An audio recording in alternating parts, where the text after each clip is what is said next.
हाँ, सनम को जोहार। आर मिट्टी नवा वीडियो रे आर गाते को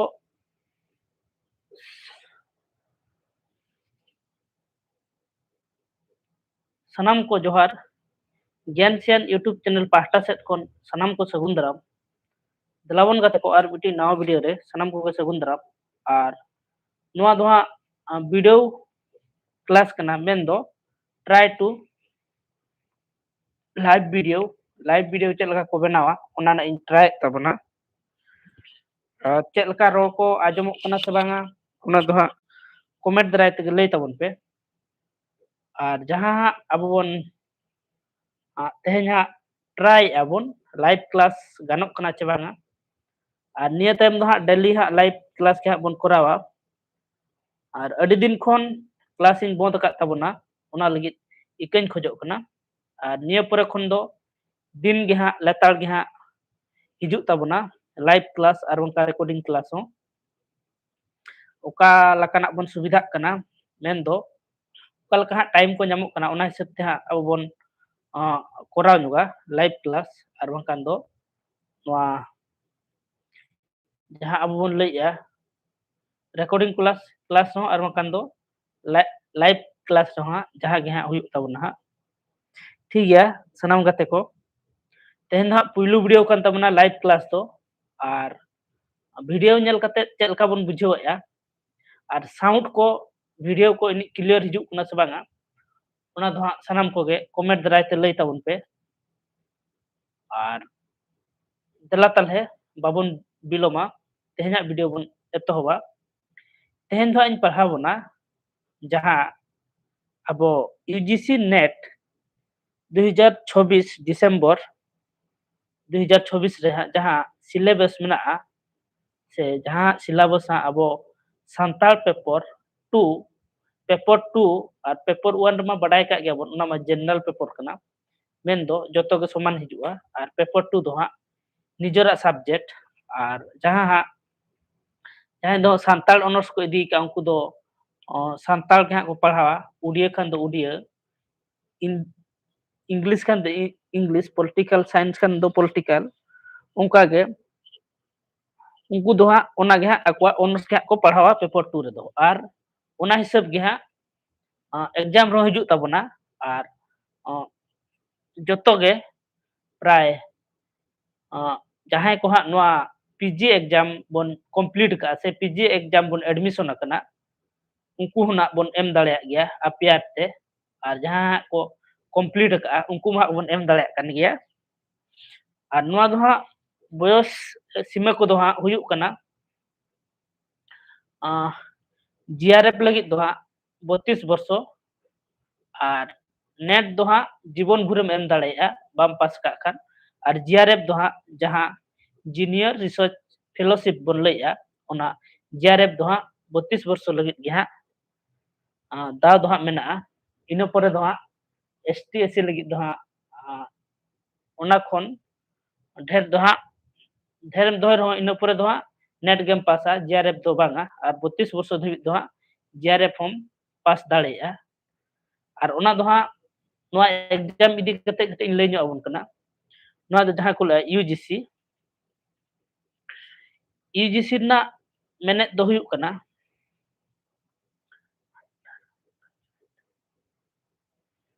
यूनिवर्सिटी ग्रांट कमीशन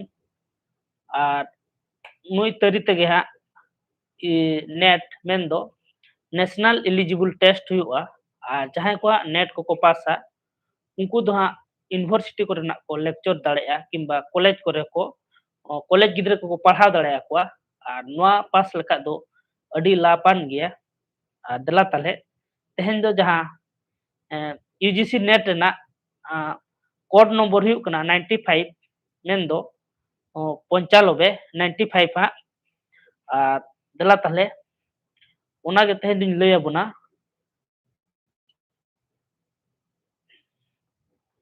और जहां नोडे एम कान तबना नेल ले तबन रो नवा दो जहां सिलेबस तो मेना देवनागरी लिपि ते और विश्व विद्यालय अनुदान आयोग नेट से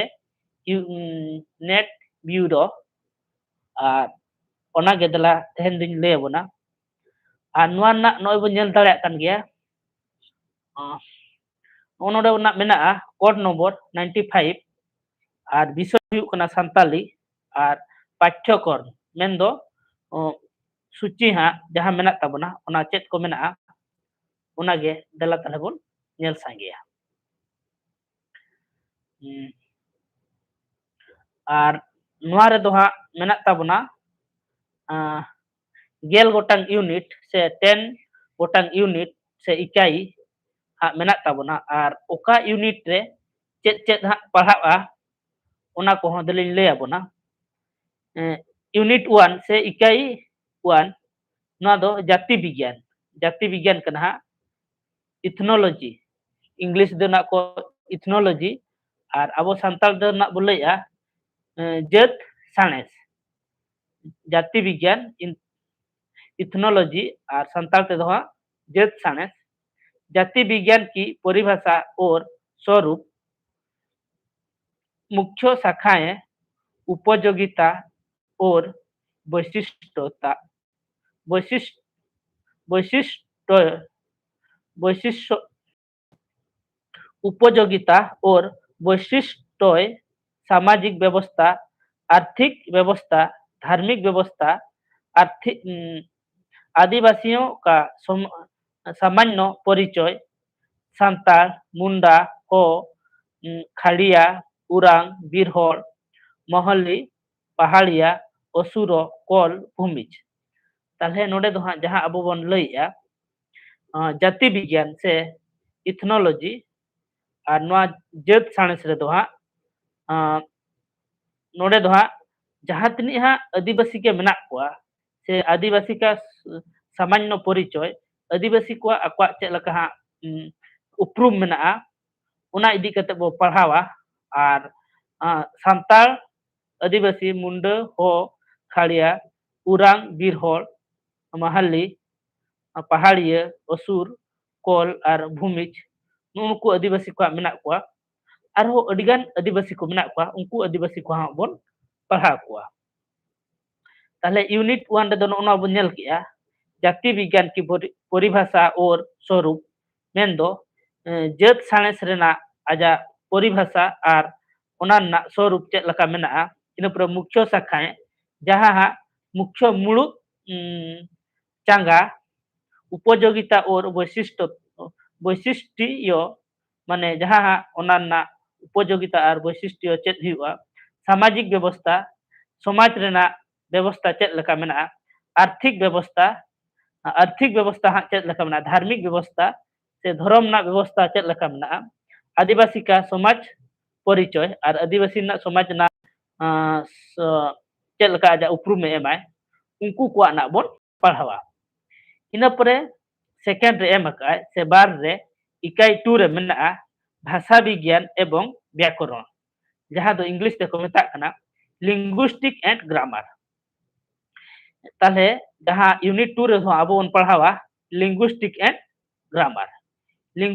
ग्रामर रे दो मेना भाषा विज्ञान की परिभाषा एवं प्रकार माने परसी साइंस रेना आजा परिभाषा चेत कना और तिनी लेकाना ओना ना बन पढ़ावा भाषा उत्पत्ति के सिद्धांत और भाषा दो से परसी दो ओका कोन हेज कना ओना होना बन पढ़ावा भाषा की विशेषताएं एवं प्रकृति माने भाषा रेना चेत परसी रेना विशेषता चेत ता मेना और ओना ना शरीयत चेत कना ओना बन पढ़ावा भाषा के विभिन्न रूप और भाषा रेना भेगार भेगार रूप चेत को मेना ओना बन पढ़ावा भाषाओं का पारिवारिक वर्गीकरण और भाषा ना पारिवारिक वर्गीकरण से घारज रेना हटिंग चेत लका मेना ओना बन पढ़ावा भाषा का आकृति मूलक वर्गीकरण और भाषा से परसी चेत लका ते बनाव कना ओना बन पढ़ावा इन परे ध्वनि विभाजन जहां ध्वनि विभाजन इन परे पद विज्ञान काव्य विज्ञान अर्थ विज्ञान लिपि विज्ञान संताली व्याकरण संज्ञा सर्वनाम लिंग वचन पुरुष क्रिया का कारक काल विशेषण सजीव निर्जीव प्रत्यय विपरीतार्थ शब्द अनेक शब्द के बदले एक शब्द ताले नो नोकान जिनिस को हाँ जहाँ यूनिट 2 रे मेना ओना को हाँ अब बन पढ़ावा सर्वनाम जहाँ बोल लिया सर्वनाम संख्या सर्वनाम लिंग वचन पुरुष क्रिया कारक काल विश्लेषण सजीव निर्जीव प्रत्यय विपरीतार्थ शब्द अनेक शब्द के बदले एक शब्द ताले नोकना अब यूनिट 2 रे दो ना बन पढ़ावा इना परे अब बन नेला यूनिट 3 रे मेना से इकाई 3 रे मेना भारतीय साहित्य से इंडियन लिटरेचर जहाँ भारत रे साहेद लेया ओना को अब बन पढ़ावा मित रे एमकना नोडे नेल तबन पे सांस्कृतिक भाषा साहित्य का सामान्य परिचय मेंदो संस्कृत ना जहाँ पर्सी रेना साहेद ओना ना सामान्य परिचय से ओना ना उपरुम बनेला वेदो पुराण उपनिषद रामायण महाभारत और गीता ताले भारत दिसम ना जहाँ संस्कृत पर्सी रेना जहाँ एमकाय वेदो चेत कना पुराण उपनिषद रामायण महाभारत और गीता चेत कना ओना अब बन पढ़ाव हाँ थर्ड यूनिट रे इन पर 2 रे एमकाय हिंदी भाषा साहित्य का सामान्य परिचय ताले हिंदी भाषा हिंदी पर्सी रेना साहेद ना ओना ना उपरुम बनेला प्रसाद महादेवी ब्रह्मा प्रमोद प्रेमचंद्र और नीलम निरोला और दिगंबर दिनकर नुनको को हाँ अब बन नेल को इन पर यूनिट 3 रे बन नेला यूनिट 3 ना नोडे 3 रे एम का बांग्ला भाषा साहित्य का सामान्य परिचय और बांग्ला भाषा परिस ना से भाषा ना हाँ साहेद दो चेत लका ओना ना परिचय ना बन नेला उनको को हाँ एम का कोई साहेदिए को रविंद्रनाथ ठाकुर बंकिम चंद्र चट्टोपाध्याय ताराशंकर और बंदोपाध्याय काजी नुरलुम इस्लाम ताले उनको जीवनी को हाँ अब बन पढ़ावा इन पर जहाँ हाँ एम थर्ड रे हाँ एम ताबोना थर्ड हाँ बन के इन पर हाँ फोर रे एम 4 यूनिट रे साहित्य सिद्धांत ताले 4 यूनिट रे जहाँ एम साहित्य सिद्धांत ओना अब ना बन नेला ओना एम थ्योरी ऑफ लिटरेचर साहित्य की परिभाषा मैंने साहित्य रेना ओना परिभाषा चेत मेना ओना बन बड़ाया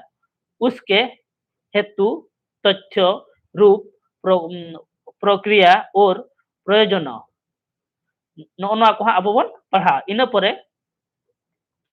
साहित्य की विविध विधा प्रबंध वाक्य काव्य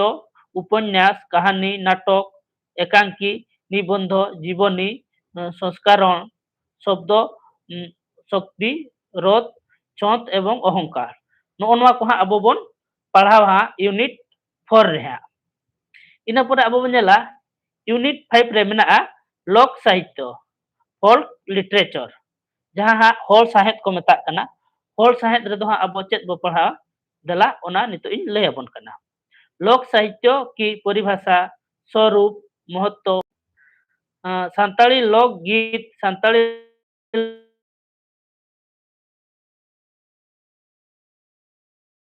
लोक गाथा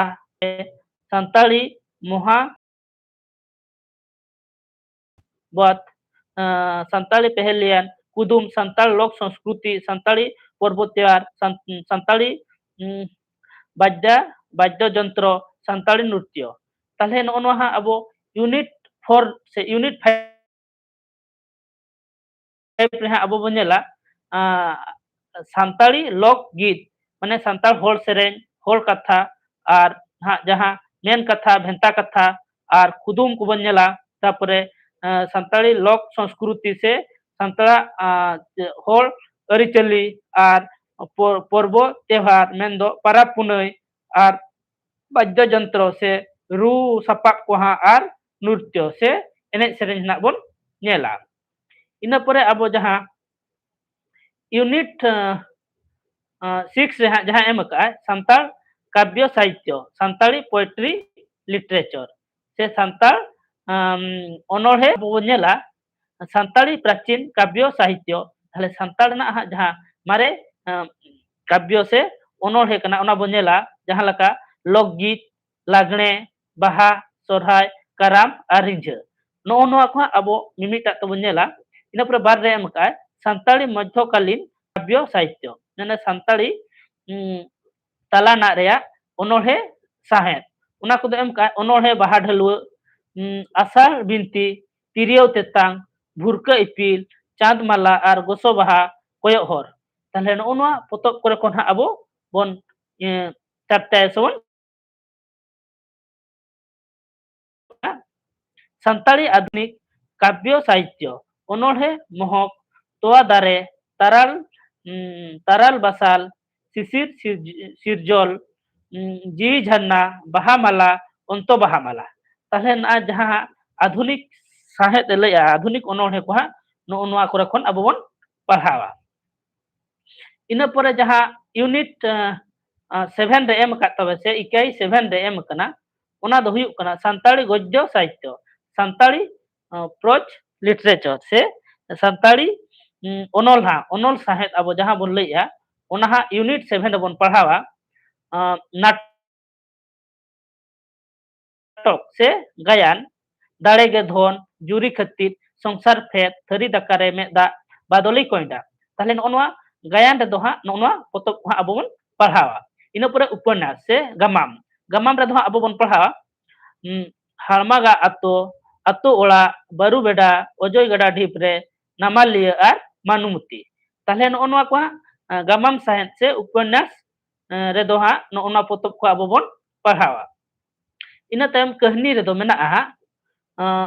माया जाल अरसी दमिन कहनी माला सावता घारोज अंचार दुलर चिन्ह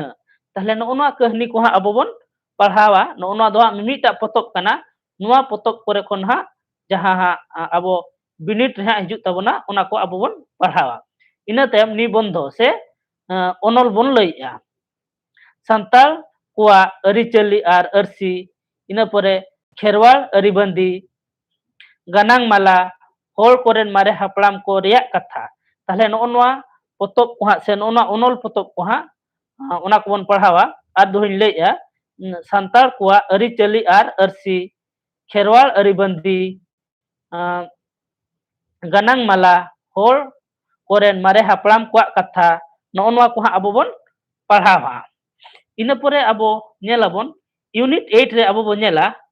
जहां मेना संताल पत्र पत्रिका संताली मैगजीन से संताली मैगजीन जहां हा अबो पाथाम बो लैया ओना पाथाम हा बन नेला ओना को दो हुयुक कना संताल पत्रिका पत्रिकाओं का उद्भव और विकास